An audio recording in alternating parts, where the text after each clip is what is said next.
नमस्कार, मैं अंजलि मिश्रा। स्वागत है आप सभी का द न्यूज में। इस वक्त की बड़ी खबर सामने आ रही है। दिल्ली के मुख्यमंत्री अरविंद केजरीवाल को बड़ा झटका लगा है। निचली अदालत से मिली जमानत पर हाईकोर्ट ने रोक लगा दी है और इस दौरान दलीलों के दौरान हाईकोर्ट ने सख्त और अहम टिप्पणी भी की। दिल्ली उच्च न्यायालय ने कहा, इस न्यायालय का मानना है कि ट्रायल कोर्ट ने अपने विवेक नहीं लगाया और सामग्री पर विचार नहीं किया, जो कि गलत है।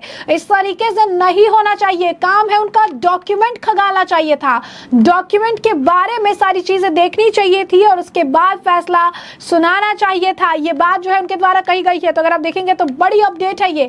अरविंद केजरीवाल को बड़ा झटका लगा है। निचली अदालत से जो इन्हें जमानत मिली थी उस पर अब हाईकोर्ट ने रोक लगा दी है। अब इस मामले पर अगर आपको बता दें कि लगातार जो है लोगों की प्रतिक्रिया भी आ रही है, क्योंकि जब कोर्ट ने उन्हें जमानत दी थी निचली अदालत ने, तो उस दौरान आपको बता दें कि जस्टिस बिंदु ने कहा था कि उनके पास 1000 पन्नों के डॉक्यूमेंट्स पढ़ने का समय नहीं है।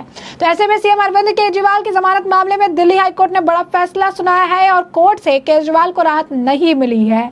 कोर्ट ने केजरीवाल की जमानत को खारिज कर दिया। फिलहाल जेल में ही रहेंगे अरविंद केजरीवाल। इससे पहले दिल्ली शराब घोटाले से जुड़े मनी लॉन्ड्रिंग के मामले में केजरीवाल को ट्रायल कोर्ट ने बेल दे दी थी, लेकिन बाद में ईडी की अपील पर हाईकोर्ट ने उनकी जमानत पर स्टे लगा दिया था। इसके बाद केजरीवाल ने सुप्रीम कोर्ट में भी अपील की, लेकिन वहां से भी केजरीवाल को तत्काल राहत नहीं मिली।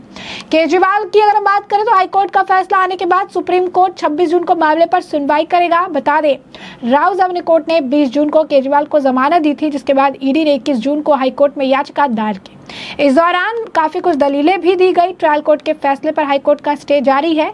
दिल्ली हाईकोर्ट ने कथित शराब नीति घोटाले से जुड़े मनी लॉन्ड्रिंग मामले में दिल्ली के मुख्यमंत्री अरविंद केजरीवाल के लिए निचली अदालत के जमानत आदेश पर रोक लगाने की ईडी की याचिका को स्वीकार कर लिया है। जस्टिस सुधीर कुमार जैन की पीठ ने 20 जून को ट्रायल कोर्ट के जमानत के आदेश पर रोक लगा दी थी और हाईकोर्ट ने फैसला सुनाते हुए कहा कि केजरीवाल की जमानत पर रोक जारी रहेगी। जज ने कहा कि हमारा मानना है कि हाई कोर्ट पहले ही गिरफ्तारी को सही ठहराने का आदेश दे चुका है।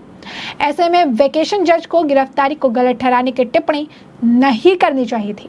जस्टिस सुधीर कुमार जैन की सिंगल बेंच ने आदेश सुनाना शुरू किया और जस्टिस ने कहा कि ईडी ने हमें बताया कि निचली अदालत की जज ने लिखा है कि उनके पास सभी दस्तावेज देखने का समय नहीं है। अभिषेक मनु सिंघवी ने कहा कि बेल रद्द नहीं होनी चाहिए, सभी बिंदुओं को विस्तार से देखने की जरूरत है। पीएमएलए सेक्शन 45 में जमानत के लिए दी गई दोहरी शर्त का पालन न होने की दलील काफी मजबूत है। सीएम केजरीवाल की रिहाई पर रोक लगाते हुए हाईकोर्ट के जस्टिस सुधीर कुमार जैन और रविंद्र डुडेजा की अवकाश पीठ ने निर्देश दिया कि मामले की पूरी सुनवाई होने तक जमानत आदेश लागू नहीं किया जाना चाहिए। उसी दिन बाद से दिल्ली हाईकोर्ट ने मामले पर अपना आदेश सुरक्षित कर लिया। साथ ही कहा था कि वह 2 से 3 दिनों में अपना आदेश सुनाएगी। ईडी ने गुरुवार को ट्रायल कोर्ट से अनुरोध किया था कि आदेश की घोषणा के बाद जमानत बॉन्ड पर हस्ताक्षर करने में 48 घंटे की मोहलत जो है दी जानी चाहिए, लेकिन ट्रायल कोर्ट ने जमानत देने के अपने आदेश पर रोक लगाने से ईडी की याचिका को जो है खारिज कर दिया था। सुनने से उन्होंने इनकार कर दिया था, जिसके बाद न्यायमूर्ति सुधीर कुमार जैन की पीठ ने 20 जून को निचली अदालत द्वारा दिए गए अरविंद केजरीवाल के जमानत आदेश पर रोक लगा दी है। इस दौरान कोर्ट ने टिप्पणी की और कहा कि इस न्यायालय का मानना है कि ट्रायल कोर्ट ने अपना विवेक नहीं लगाया और सामग्री पर विचार नहीं किया, जो कि गलत है। इस तरीके से नहीं उन्हें करना चाहिए था। यही नहीं, इस दौरान काफी कुछ जो है कोर्ट में कहा गया। कोर्ट ने कहा इस दौरान की कोर्ट ने डिसाइड किया है कि वेकेशन जज ने पूरी तरीके से मटेरियल को अप्रिशिएट नहीं किया, ईडी के बातों को जो है नहीं सुना और इसके बाद एप्लीकेशन को इन्होंने अलाउ किया, जो कि बिल्कुल भी सही नहीं है। कोर्ट ने यह भी कहा कि इन्हें अंतरिम जमानत दी गई थी इलेक्शन के लिए। एक बार जो है अरेस्ट के बाद उन्हें अरविंद केजरीवाल को कोऑर्डिनेट बेंच से वैलिड वो मिला भी था अंतरिम जमानत, लेकिन ये नहीं कहा जा सकता है कि पर्सनल लायबिलिटी है और किसी भी तरीके से लॉ का यहाँ पर वायलेशन हुआ है। उन्होंने भी कहा कि वेकेशन जज ने सत्येंद्र कुमार अंतली के जजमेंट को अप्रिशिएट नहीं किया और ये सही नहीं है। कोर्ट ने कहा कि मैंडेटरी कंडीशन पीएमएलए के तहत है, उसे प्रॉपर्ली डिस्कस नहीं किया गया ट्रायल कोर्ट के ऑर्डर में। कोर्ट ने यह भी कहा कि वेकेशन जज ने जो लायबिलिटी होती है केजरीवाल के केस में अंडर 70 पीएमएलए के तहत, उसके बारे में भी ठीक से नहीं जो है जानकारी ली और उन्होंने आदेश जो है पारित कर दिया। उसके बाद अगर कहीं ना कहीं देखिए देखेंगे तो उन्होंने काफ़ी कुछ जो है सारी चीज़ें की। उन्होंने कहा कि वेकेशन जज जो थी न्याय बिंदु राउस एवेन्यू कोर्ट के, उन्होंने ईडी के जो ऑब्जर्वेशंस थे उसे भी उन्होंने ठीक तरीके से देखा नहीं, समझा नहीं, और उसके बाद उन्होंने ईडी को जो है इस मामले में उनकी भी याचिका नहीं सुनी और इस मामले पर बहुत हद तक जो है वो केजरीवाल के समर्थन में ये पूरा फैसला जो है चला गया, जहाँ पर उन्हें बेल देने की बात कही गई। कोर्ट ने कहा है कि इस आर्ग्यूमेंट को, उन्होंने दोनों पार्टीज के आर्ग्यूमेंट को सुना और कोर्ट ने ये कहा कि इस तरीके से चीज़ें नहीं होनी चाहिए। डॉक्यूमेंट्स को पूरी तरीके से पढ़ना, डॉक्यूमेंट्स के आधार पर जो है फैसला सुनाना, ये बहुत ज़्यादा ज़रूरी था और डॉक्यूमेंट्स की अनदेखी करना ही कहीं ना कहीं एक अपने आप में बहुत बड़ी नेग्लिजेंसी है, अपने आप में बहुत बड़ा, अगर आप कहेंगे कि नेग्लिजेंसी देखने के लिए मिली है, जहां पर अरविंद केजरीवाल को जो है इस तरीके से बेल देने का काम किया गया है। क्योंकि अगर राउस एवेन्यू कोर्ट की हम बात करें तो वहां पर उन्होंने साफ तौर पर कहा था कि उनके पास वक्त नहीं है इतने सारे डॉक्यूमेंट्स को सुनने का।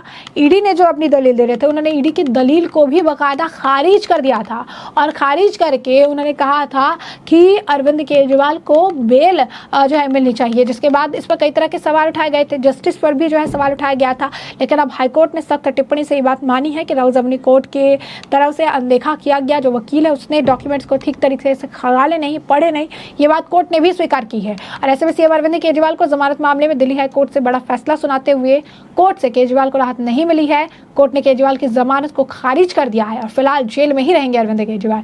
इससे पहले दिल्ली शराब घोटाले से जुड़े मनी लॉन्ड्रिंग मामले में केजरीवाल को ट्रायल कोर्ट ने बेल दी थी, लेकिन बाद में ईडी की अपील पर अब दिल्ली हाई कोर्ट ने उनकी जमानत पर स्टे लगा दिया था। इसके बाद केजरीवाल ने सुप्रीम कोर्ट में भी अपील की, लेकिन वहां से भी केजरीवाल को तत्काल राहत नहीं मिली। हाई कोर्ट का फैसला आने के बाद सुप्रीम कोर्ट 26 जून को मामले पर सुनवाई करेगी। बता दें कि राउस एवेन्यू कोर्ट ने 20 जून को केजरीवाल को जमानत दी थी और इसके बाद ईडी ने 21 जून को हाईकोर्ट में याचिका दायर की थी। दिल्ली हाईकोर्ट ने कथित आबकारी नीति घोटाले से जुड़े मनी लॉन्ड्रिंग मामले में दिल्ली के मुख्यमंत्री केजरीवाल के लिए निचली अदालत के जमानत आदेश पर रोक लगाने की ईडी की याचिका को स्वीकार कर लिया और जस्टिस सुधीर कुमार जैन की पीठ ने 20 जून को ट्रायल कोर्ट के जमानत के आदेश पर रोक लगा दी। आज इस हाईकोर्ट ने फैसला सुनाते हुए केजरीवाल की जमानत पर रोक जारी रखने की बात कही। जज ने यह कहा कि हमारा मानना है कि हाईकोर्ट पहले ही गिरफ्तारी को सही ठहराने का आदेश दे चुका है।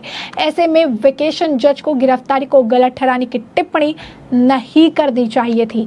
यानी साफ तौर पर उन्होंने यही कहा कि हाईकोर्ट ने जब कह दिया था कि गिरफ्तारी सही थी, उचित थे इस मामले में, क्योंकि पहले अरविंद केजरीवाल का नाम नहीं आ रहा था, अब मनीष सिसोदिया ही मुख्य साजिशकर्ता बताए जा रहे थे। मनीष सिसोदिया की गिरफ्तारी हुई, सत्येंद्र दैट की गिरफ्तारी हुई, लेकिन जब अरविंद केजरीवाल के खिलाफ डॉक्यूमेंट्स मिलने लगे, उनके खिलाफ तो सबूत मिलने लगे, तब ईडी ने अरविंद केजरीवाल को जो है शिकंजे उनके ऊपर कसा और कई तरह के सवालों के जवाब जो है अरविंद केजरीवाल नहीं दे पाए, जिसके बाद जो है अरविंद केजरीवाल के खिलाफ कार्रवाई हुई थी और अब अरविंद केजरीवाल को लगातार कोर्ट से झटके लग रहे हैं।